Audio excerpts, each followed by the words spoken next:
If you're like me and everybody else on the planet, then you probably have a voice inside your head that is often highly critical of you, and you probably don't like it. No one likes to feel like they're being continuously judged and like they're always doing something wrong. So in this video, I want to give you some practical advice that you can use straight away to start to befriend your inner critic so that you feel better.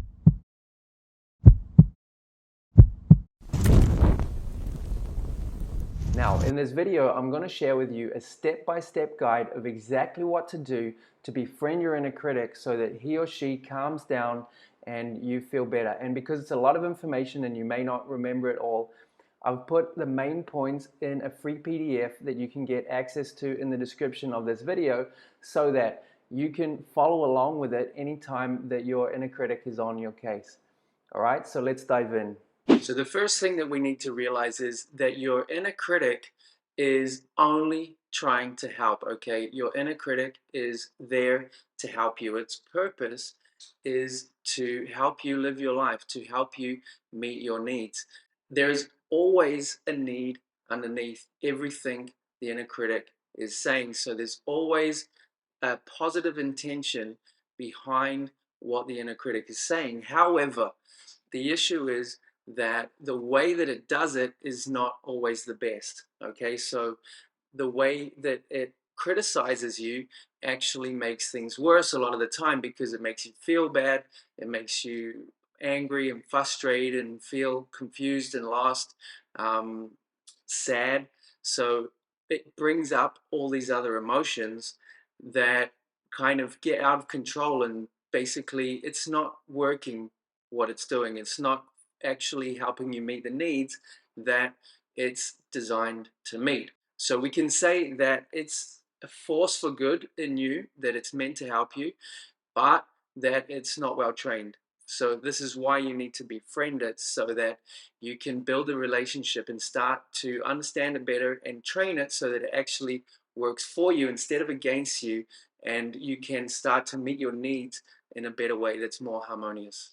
Okay, and to do that, we need to break our habitual patterns and do something different. We need to do something different than what you've done before to deal with your inner critic. So most people, when the inner critic comes up, they probably argue with it, try to use logic against it, get frustrated by it, or maybe feel defeated by it. So all of these things are understandable, but they don't really work. Okay, so we need to do something different. And the first thing that we need to do is always to listen. Okay, this is probably not what you've been doing, which is understandable, but if we think about it, the inner critic is communicating with you. Okay, so the inner critic is in there, and for whatever reason, it's saying something and it's trying to get a message across to you. And whenever there's a communication between two things, the first most important thing that the person who is meant to receive the information can do is to listen. Okay, if the person that's meant to receive the information doesn't listen, then this is very frustrating for the person who's sending the message. Okay, they will continue to send the message until the other person listens. So the first thing that you can do is to listen, and if you do this, you'll already start to feel that your inner critic will already start to calm down. Okay, so if you just say to your inner critic, okay, I'm listening, that's already going to help your inner critic start to feel like, okay, that person is listening to what I'm saying. At least we're in this communication now together. And the second thing that you need to do is to be curious. Okay, imagine this is somebody with you who's trying to tell you something that they feel is important, and ask them questions. Why is this so important to you? Why are you insisting? You know, what is it that you're trying to achieve? And ask them, what is the feeling behind it? What are you feeling? Are you feeling afraid? Are you feeling angry? Are you feeling frustrated? What's the feeling behind it? And even more important, what is the need behind it? Okay, there is always a need behind everything that your inner critic is telling you. So find out, if you can, what is the need? What is the need that you're trying to meet? Do you feel like you need to feel valued or important? or loved or cared about or just heard, right? What is the need that you have that's underneath? Because when we understand the need, then we can often find other ways to meet that need that's not necessarily what our inner critic is saying that we have to do. And the third thing that we want to do to help our inner critic calm down so that you feel better is to acknowledge what you've heard. So let your inner critic know that you've heard them and that you've understood. And the best way to do that is to repeat back what they've said. Okay, so I heard you say this and that you're feeling this, and that's because you have this need.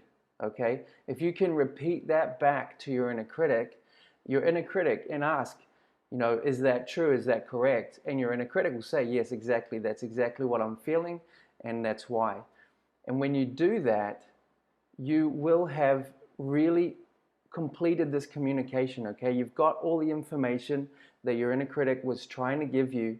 You've understood it, and you've shown that you've understood it by repeating it back so that your inner critic can say, yes, exactly. And when that happens, your inner critic no longer needs to continue to give you that information, okay? Because you've understood it. So it doesn't need to continue to give you that information over and over and over again. Plus, you've built trust with your inner critic, right? Now you understand it, and it knows that you're now listening and that it can communicate with you. So it will start to trust you, and that will also help the inner critic relax.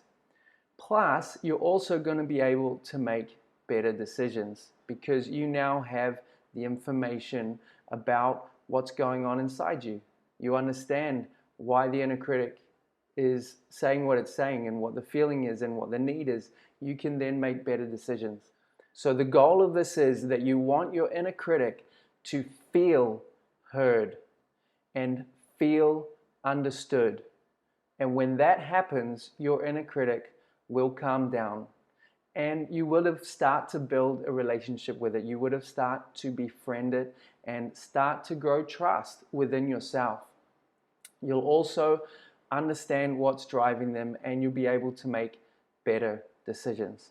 So in summary, anytime that your inner critic shows up and starts to get on your case, then what are you going to do? First, listen. First, just deeply listen, and this can already help. Second, be curious, ask questions, find out why it's there, what's it trying to say, what does it want, what are the feelings underneath, and what are the needs underneath, what does it need. Then acknowledge, so repeat back to it what you heard and what you understood, and ask it, do you feel heard and understood? What you want ultimately is for your inner critic to feel heard and feel understood, because when it feels heard and understood, then it will naturally calm down, and when it calms down, you'll feel better, which is what you want. Now, on some level, this is simple because it's just 3 steps, but also on some level it's not, because when our inner critic is acting up, sometimes it's hard for us to remember things, and also just in general, sometimes it's hard to remember. So to help you, I've made a free cheat sheet that you can get access to in the description of this video. There's a link, and make sure to get that, because what you can do is you can print it out or have it on your phone, and anytime your inner critic comes up, you can check it and just go through the list and do it in real time. And once you've done it a few times, you'll start to ingrain it and you'll be able to use it anytime. And please do that. I hope you really do it, and also let me know in the comments of this video how it went. I really want to know. Okay, thank you so much for joining. I hope you got value from this video. I hope you enjoyed it. If you did, make sure to give it a like, and also if you have anxiety or you just want to feel better in your life, then make sure to subscribe to this channel and hit the notifications bell, because I will be producing much more interesting content that will be valuable to you. All right, thanks for joining, and let's get free together.